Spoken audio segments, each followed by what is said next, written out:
Salmo de número 103. Nós faremos a leitura só de uma porção dentro deste salmo, somente dos versículos de 13 a 18. Salmo 103, 13 a 18. Nós faremos a leitura alternada destes versículos. Eu lerei os versículos ímpares e os irmãos os pares com outra feita. Diz assim a palavra do Senhor: como um pai se compadece de seus filhos, assim o Senhor se compadece dos que o temem. Ele conhece a nossa estrutura e sabe que somos pó. Quanto ao homem, os seus dias são como a relva, como a flor do campo, assim ele floresce.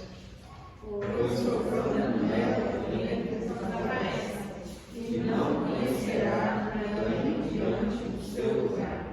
Mas a misericórdia do Senhor é de eternidade a eternidade sobre os que o temem, e a sua justiça sobre os filhos dos filhos. Para os que guardam a sua aliança e para os que se lembram dos seus preceitos e dos cumprem. Amém. Somente até aí, vamos orar. Santíssimo Deus, eterno Pai, nós oramos ao Senhor, oramos gratos pelo privilégio que é meditarmos a Sua palavra, Pai. Somos gratos por estarmos nessa oportunidade, juntos, para estarmos ouvindo a ministração da Sua palavra. Pedimos ao Pai que o Senhor nesse instante fale aos nossos corações, fale profundamente a cada um de nós que estamos aqui nessa noite. Em nome de Cristo Jesus, nós oramos e agradecemos, hoje e sempre. Amém. Amém. Hoje é dia dos pais, então eu vou dirigir minhas primeiras palavras aos pais. Inclusive tinha mais pais na escola dominical. Realmente tinha bem mais pais na escola dominical. Você se considera um bom pai? Já se fez essa pergunta? Com certeza já, né? Você se considera um bom pai? Mas a sua esposa, ela te considera um bom pai? Na visão da sua esposa, você realmente é um pai aprovado? Essa aqui já é mais difícil, né? Na visão dos filhos, você é um bom pai? Você é um pai que eles têm orgulho de ter consigo? Agora essa aqui realmente é muito, mas muito difícil. No padrão de Deus, você é um bom pai? Você tem exercido da forma que Ele exige esse ofício que Ele te deu? Você tem sido um bom pai? É o que eu te convido a nós meditarmos essa oportunidade, sobre como o Senhor nos orienta para termos uma paternidade bem-sucedida, uma paternidade de acordo com a vontade de Deus. Meus queridos, o Salmo de número 103, ele tem sua autoria atribuída a Davi, e possui um tema central bem definido, e logo que você começa a ler ele, você percebe a misericórdia divina e o imerecimento humano. O autor busca deixar bem claro como devemos entender que nós estamos vivendo e existindo unicamente pela misericórdia de Deus e que diante do Senhor nós não somos absolutamente nada. Em comparação com Deus, nós não somos nada. Este é um salmo de louvor e de adoração, e Davi faz com que as suas palavras sejam dirigidas para que ele possa demonstrar sua total dependência e gratidão ao Senhor. Através de expressões e comparações práticas, o salmista busca deixar bem claro para a gente como realmente o entendimento de que nós pertencemos a Deus e nós, enquanto pertencentes a Ele, devemos viver para Ele. Ele usa várias expressões, modos, comparações para deixar isso bem claro, para deixar mais mastigada a verdade inicial. Deus é misericordioso e nós não merecemos a misericórdia de Deus. E por isso, nessa oportunidade, eu gostaria de te convidar a estarmos meditando acerca de como Deus nos instrui na paternidade bem-sucedida. E nós vamos ver algumas instruções divinas para a paternidade bem-sucedida. Começando aqui pelos versículos 13 e 14, que diz assim: como um pai se compadece de seus filhos, assim o Senhor se compadece dos que o temem, pois Ele conhece a nossa estrutura e sabe que somos pó. A primeira instrução que nós recebemos do Senhor para uma paternidade bem-sucedida é que nós devemos ensinar com empatia. Meus irmãos, eu já expliquei várias vezes o significado de empatia. Inclusive, no ano passado, boa parte do ano, nós ficamos meditando acerca disso. Mas cada vez mais as pessoas tentam encontrar motivos para não se enquadrarem na empatia, para não serem obrigados a entender isso. Pois bem, mais uma vez, empatia é você se colocar no lugar do outro, sentir a dor do outro, sentir a necessidade do outro, é tentar entender o que o outro sente e o que o outro passa. E é exatamente o que nós vemos Deus fazer para conosco. Deus sentindo o que nós sentimos através do seu Filho Jesus Cristo, Deus fazendo com que Ele assuma o nosso lugar. O salmista aqui, ele busca exatamente explicar de forma bem simples uma verdade mais complexa, que é o meio pelo qual Deus usa de misericórdia para conosco. Muitos pensavam naquele período, e muitos pensam hoje, que a misericórdia de Deus é atraída sobre as nossas vidas pelo que nós fizemos ou pelo que nós faremos. Mas ao contrário disso, o texto mostra que não é assim não.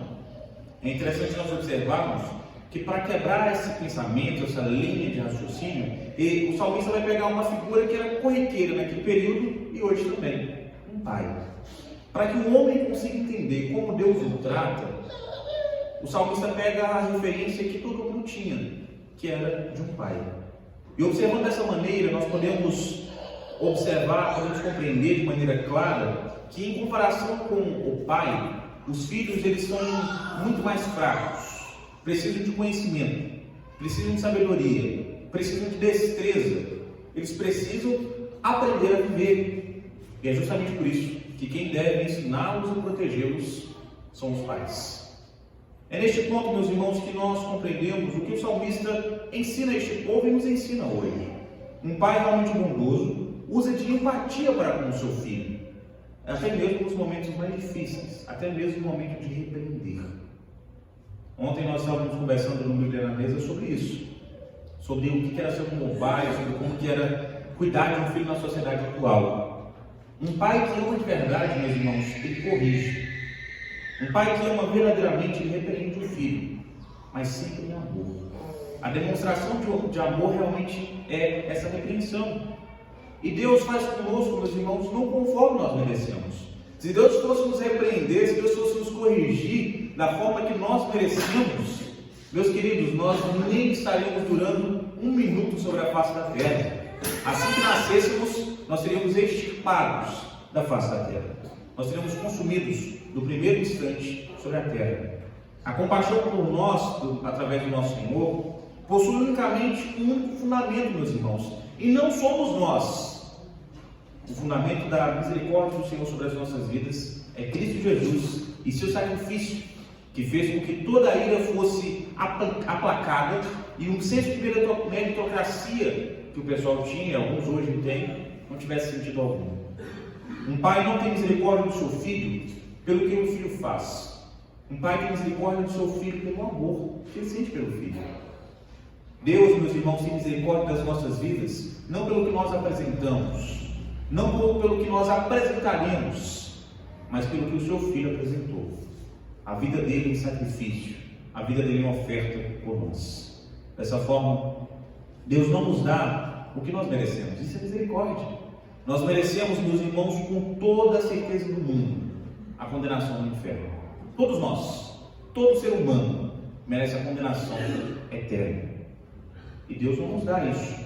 Para os eleitos, Deus não derrama a sua ira sobre eles. Ele derramou sobre Cristo Jesus. E por mais que mereçamos nada, Deus nos dá muito através de Cristo Jesus. Este é o princípio que nós devemos levar para a correção e a educação dos nossos filhos. Não que nós devemos anular as faltas deles, não que nós devemos deixá-los viver da forma que eles acharem melhor, mas na correção devemos nos lembrar que Deus nos corrige em amor, com misericórdia. E da mesma forma devemos aplicar na educação dos nossos filhos. É algo que nós nos esquecemos e que o salmista nos lembra no versículo de número 14. Ele diz: pois ele conhece a nossa estrutura e sabe que somos pobres. Meus irmãos, em comparação a Deus, nós não somos nada. E eu não canso de frisar isso, meus queridos. Em comparação a Deus, nós não somos nada. Em comparação com os adultos, as crianças são muito fracas, inexperientes. São pessoas que ainda precisam amadurecer e serem instruídas bastante. Por isso, Devemos agir com misericórdia para com os fracos, porque eles erram como nós errávamos e como nós erramos hoje. Muitos pais exigem uma perfeição dos filhos que eles mesmos não conseguem entregar, não conseguiram entregar e jamais conseguirão entregar de forma alguma. Deus nos exige, meus irmãos, conforme nós podemos entregar. É tanto que o paralelo que nós sempre fazemos nas instruções aos irmãos é que Deus não nos dá comparação nenhuma a não ser Cristo Jesus. Por isso, você deve cada vez mais melhorar em comparação com o que você era e com o que Cristo é. A sua comparação não é o pastor da igreja, não é o presbítero, não é o diácono, não é a irmã, não é o ciclano, não é o beltrano, não é ninguém, a não ser Cristo Jesus. Deus nos recebe como nós estamos, mas Ele não nos permite continuarmos dessa forma. A nossa meta é Cristo Jesus.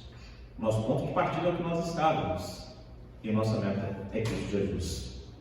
Porém, meus irmãos, é importantíssimo compreendermos que Deus é bondoso, e disso não resta dúvida, mas a sua bondade é somente sobre os seus filhos. A graça de Deus, a graça especial de Deus, é somente sobre os seus filhos. É nisso que está apoiada a nossa salvação em Cristo Jesus. Deus sabe da nossa estrutura, Deus sabe do nosso ser, Ele conhece os nossos pensamentos, meus irmãos, e Ele sabe que por conta própria nós não conseguiríamos em um único segundo oferecer alguma coisa que o constrangesse a nos salvar. Por isso, sobre os eleitos, Deus derrama sua graça. E a justiça que deveria ser aplicada sobre nós é aplicada unicamente sobre Cristo Jesus. Os réprobos, aqueles que não foram alcançados, aqueles que não voltaram suas vidas a Cristo Jesus, receberão no momento oportuno a ira de Deus sobre as suas vidas, sem nenhum filtro, sem Cristo Jesus para atacar, para diminuir, receberão a ira do Senhor. Portanto, compreendam, Deus é paciente, é gracioso, mas somente para com seus filhos, aqueles que foram comprados uma única vez, mas com validade eterna, através de Cristo Jesus, através do amor em Cristo Jesus.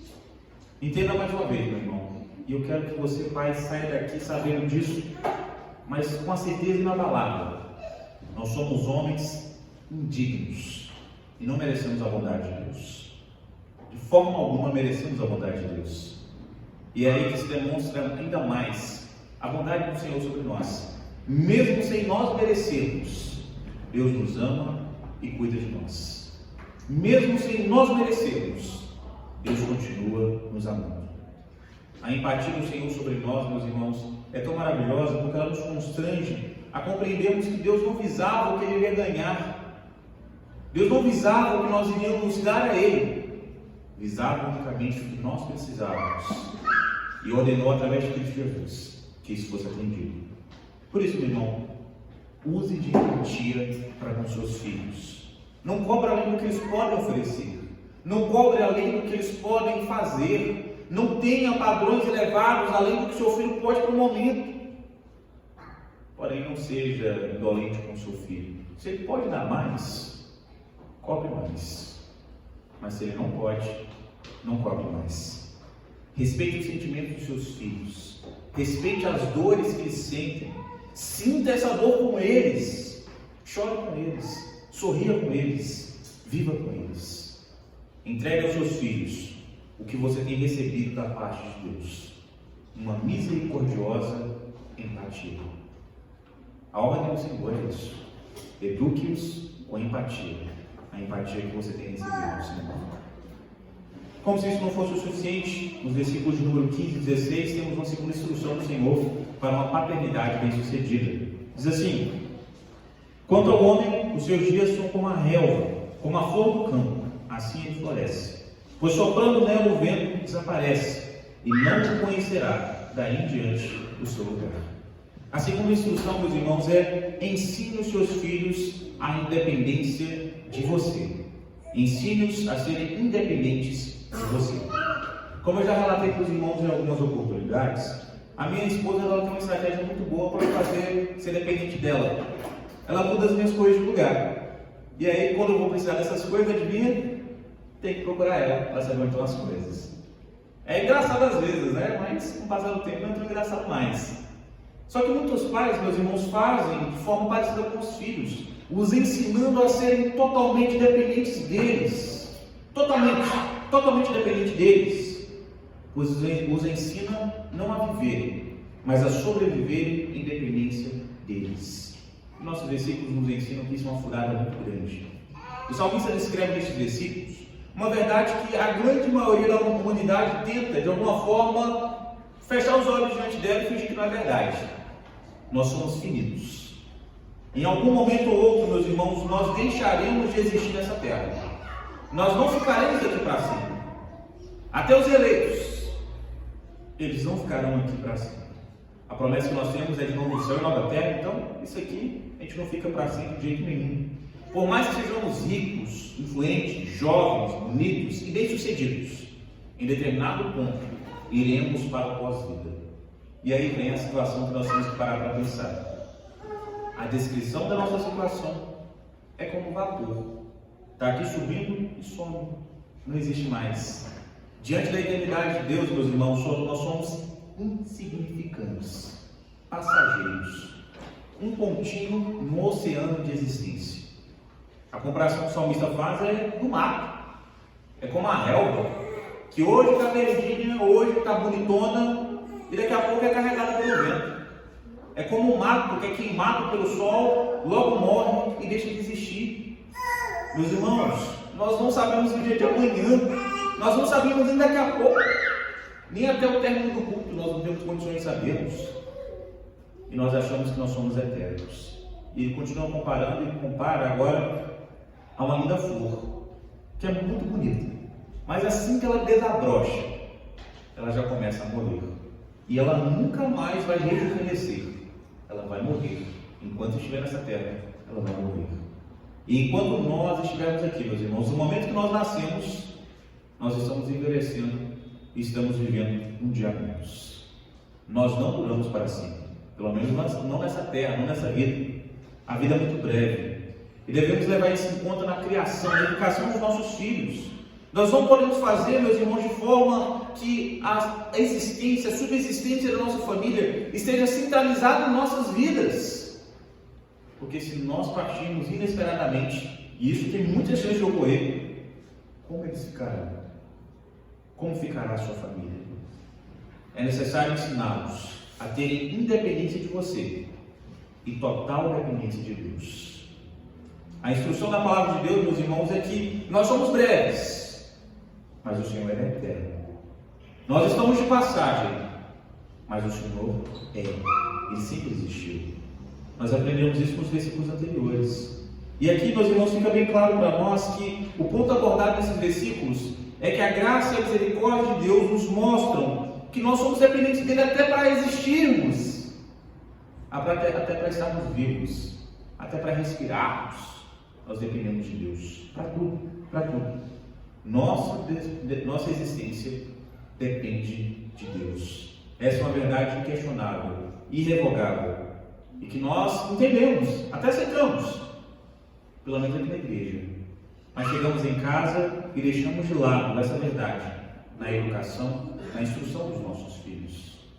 Criamos a nossa prole para estar agarrada, amarrada à nossa calça, por necessidade de nós sermos relevantes, amados, benquistos por alguém. Meus irmãos, nós nos ensinamos a dependerem de nós até mesmo quando estão adultos. Não sabem tomar decisões sozinhos, não sabem viver sozinhos, não sabem viver sem nós.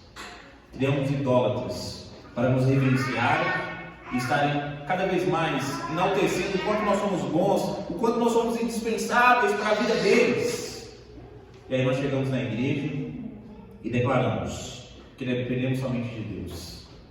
Hipocrisia da mais feia categoria, meus irmãos. Ensinamos os nossos filhos a dependerem de nós para tudo. E dizemos que nós dependemos somente de Deus. Não casa. Não tem um ponto que as duas ideias podem existir. Ou você e tudo que você possui depende de Deus, ou não depende de Deus. Nós precisamos ensinar os nossos filhos, meus irmãos, Porque se nós não podemos garantir a nossa existência, como que nós queremos garantir aos nossos filhos que nós podemos garantir a deles? Se nós não podemos garantir que nós vamos estar vivos mais uma semana, como queremos garantir aos nossos filhos que o futuro deles está garantido porque nós estamos garantindo? Não temos condições, não podemos. Ou você que sabe me dizer quanto tempo ainda te resta? Não sabe, né? Não tem como. Você sabe me dizer quando será o último abraço que você dará no seu filho? Quando será a última oportunidade que você terá com a sua família?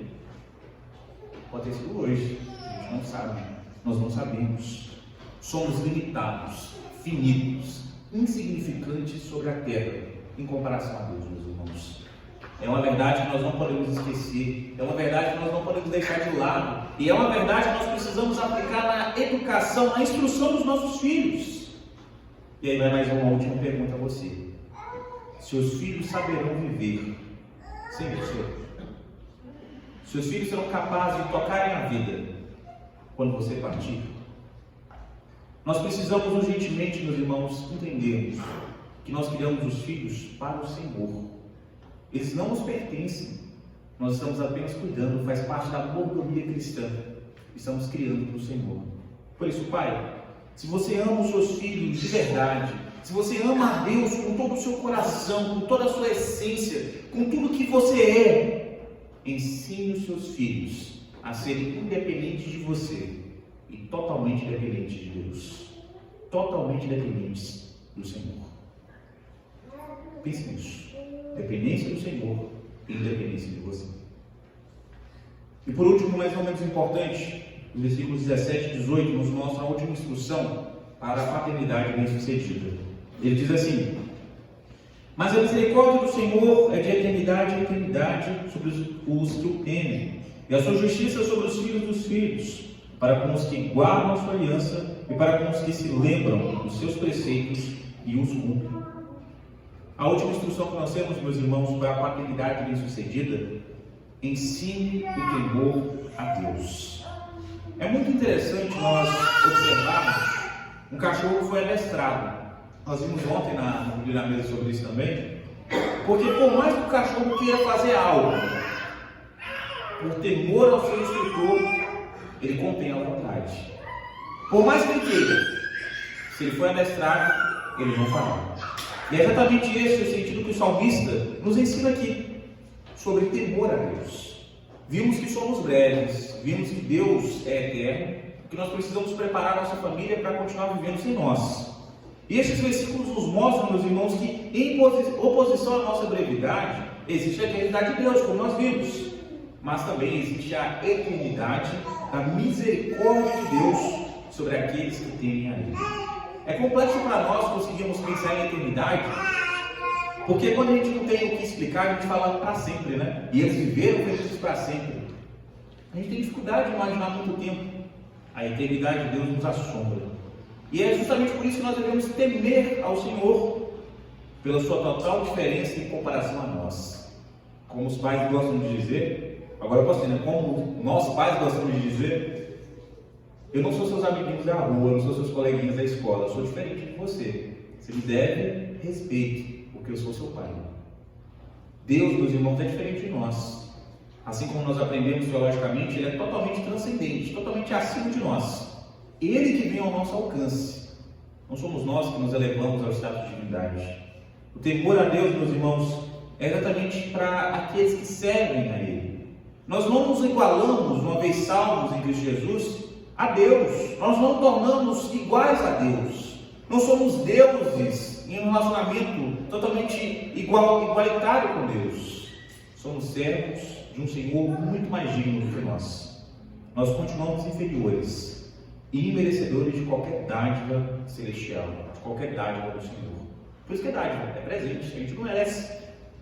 Por isso, meu irmão, eu não sei se você já parou para pensar nisso, mas se estar diante de Deus, do ser mais poderoso da criação, aquele que criou tudo que existe, não traz um tremor ao seu coração, passou da hora de você rever como é o seu relacionamento com o Senhor. Porque você está diante do ser mais poderoso que existe. Não é que existiu, que existe e sempre existirá. E se você não sabe, até hoje, Temor não é somente medo, mas é também respeito, reverência e amor. Nós devemos temer ao Senhor. Nós nunca podemos nos esquecer de quem Ele é, meus irmãos. Nunca podemos. Porque Ele nunca se esquece. Deus nunca se esquece de quem Ele é e de quem nós somos. E este temor é que devemos ensinar aos nossos filhos. Nós somos passageiros em um mundo que pertence ao Senhor e que sem a misericórdia e a graça dEle não existirá amanhã. Simples assim. Não merecemos nada de bom, porque recebemos pelos méritos de Jesus a dádiva do Senhor. Somos pecadores, perdoados, mas pecadores. Por isso, meus irmãos, nós precisamos entender que essa é a bondade que o salmista descreve, de homens que não merecem, mas são agraciados pelo Senhor.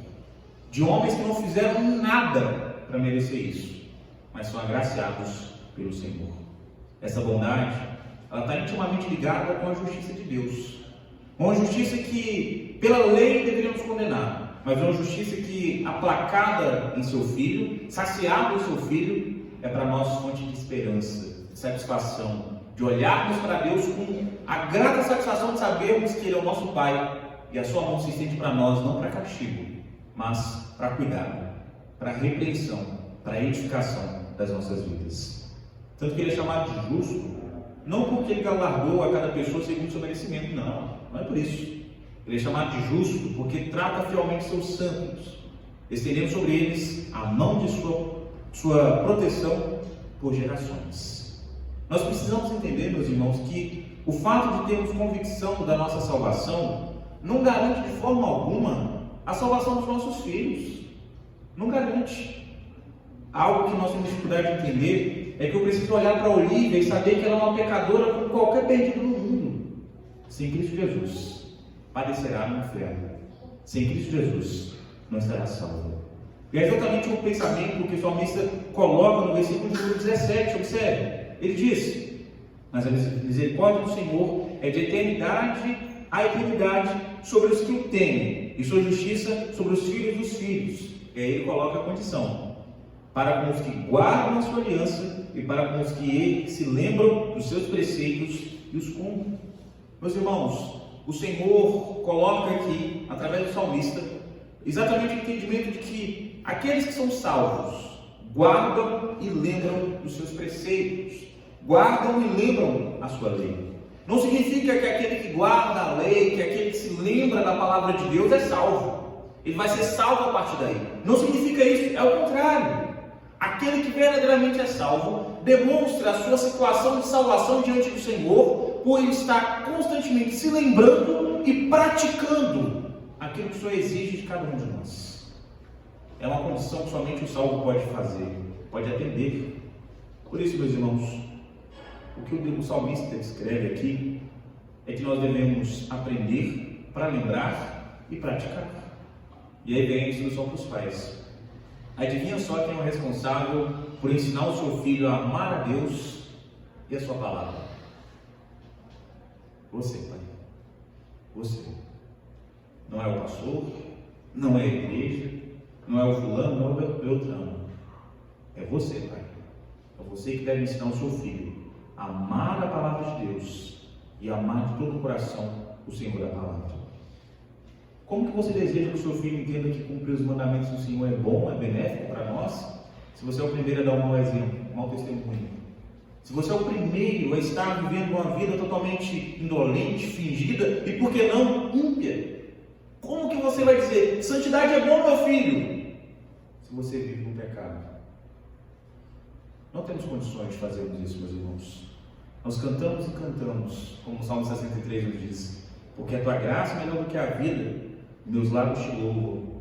E aí, na hora de colocarmos em prática essa descrição do louvor, esse louvor é dirigido a nós. Nós queremos que os filhos olhem para nós e tenham orgulho de serem nossos filhos, mas com um entendimento, uma visão totalmente distorcida da Escritura Sagrada. É voltado para nós e não para Deus. Entenda de uma vez por todas, meu irmão. Por melhor pai que você seja, se você não ensina cada um dos seus filhos a temerem a Deus de todo o coração, você está fracassando na sua missão. A sua missão enquanto pai é zelar, cuidar, nutrir, assistir aos filhos com toda certeza.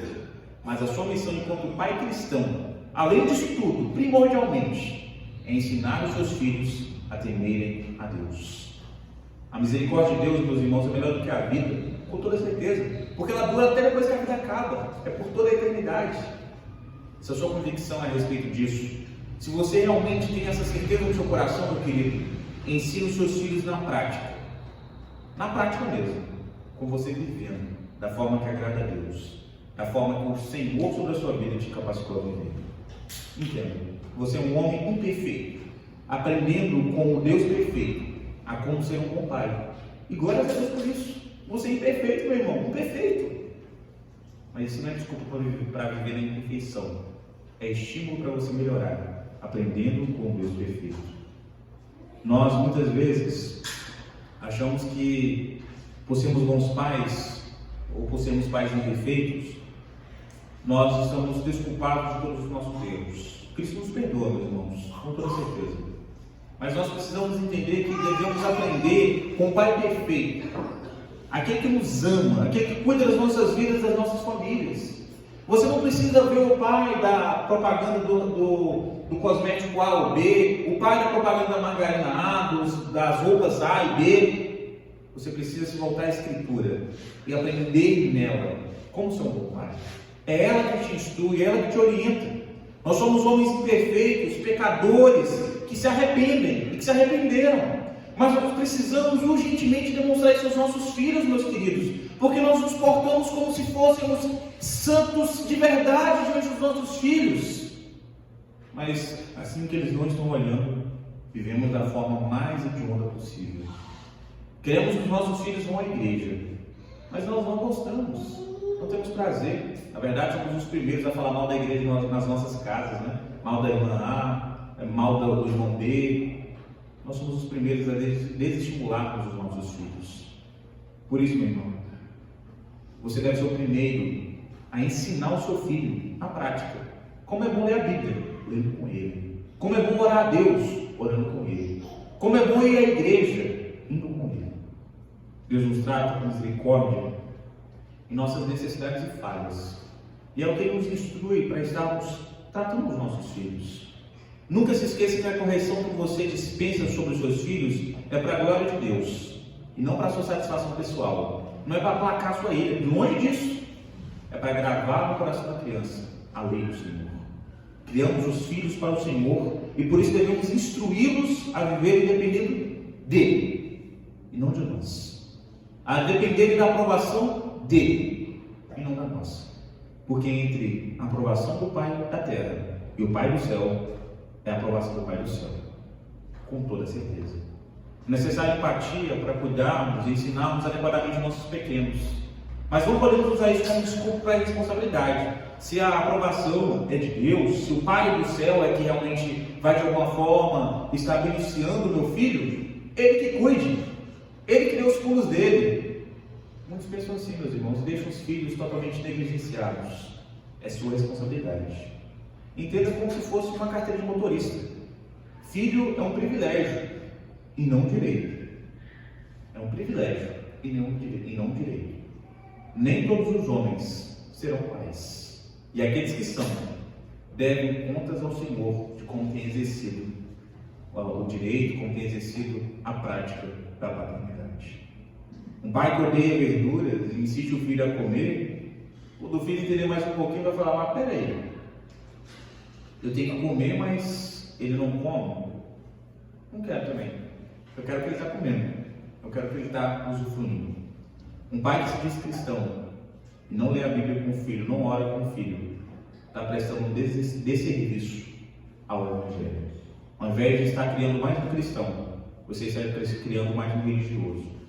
E a gente não precisa de mais religiosos. Nós precisamos de mais pessoas tementes a Cristo Jesus. Por isso, tema ao Senhor com todo o seu coração, meu irmão, com todo o seu ser. E veja como seus filhos estarão cada vez mais desejosos de seguir os seus passos. Você está em um cargo comissionado, o cargo de pai. Por isso, mais uma vez, eu te pergunto. No padrão de Deus, no padrão divino, você é um bom pai? Você é um bom pai? Ainda dá tempo, meu irmão. Arrependa-se, mude, aperfeiçoe-se e glorifique o nome do Senhor, sendo um bom pai na visão do Senhor. Não só hoje, mas por todo sempre. Sempre se lembrando que você existe para a glória de Deus. Você tem sido bom pai? Feche seus olhos. Vamos orar. Santíssimo Deus, nós acabamos de ler a sua palavra, acabamos de meditar nela. Nós clamamos agora, ó Pai, fale os nossos corações durante todas as oportunidades que nos lembrarmos dessa palavra. Cada um dos pais que estão aqui, ó Pai, possam ser lembrados de que criam os filhos para o Senhor. Nos ensine a criarmos com empatia, a educarmos como o Senhor nos educa, sempre em amor, ó Pai. Nos capacite a lembrarmos que criamos os filhos para o Senhor e por isso eles devem continuar sabendo viver, mesmo quando nós não estivermos mais aqui. Tem misericórdia, Senhor. De igual modo, ó Pai, nós pedimos ao Senhor, nos ensine a estarmos vivendo para o Senhor, em temor, em exclusividade de vida. E que os nossos filhos percebam como nós vivemos assim para o Senhor e desejam nos imitar na dedicação de vida ao Senhor, Pai. Cada um dos pais que estão aqui nessa noite, cada um dos irmãos, ó Pai, que foram confiados pelo Senhor a ter um filho, tem misericórdia deles, ó Pai. Nos ensine a sermos bons pais, de acordo com a palavra do Senhor. Que a nossa paternidade seja bem sucedida, não de acordo com os preceitos do mundo, mas de acordo com a vontade do Senhor. Nos capacite, ó Pai, para que nós possamos comemorar o dia dos pais como uma oportunidade de glorificarmos ao Senhor, sendo bons pais. Esse é o nosso desejo, essa é a nossa oração. Em nome de Cristo Jesus, hoje e para todo sempre. É que nós oramos e agradecemos. Amém.